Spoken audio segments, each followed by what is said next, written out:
สิลาในที่นุพี่เมย์มีอะไรบ้าง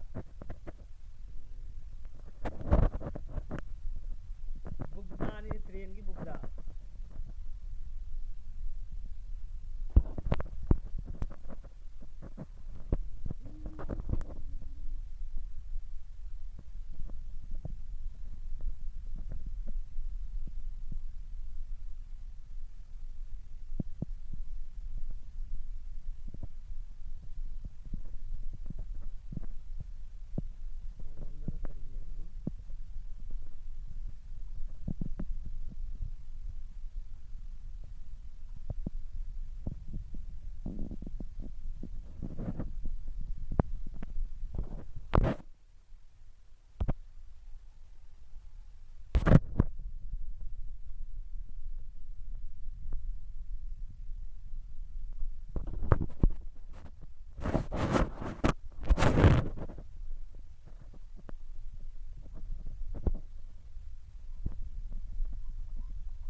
और इधर खुशांग दोस्त ना मैं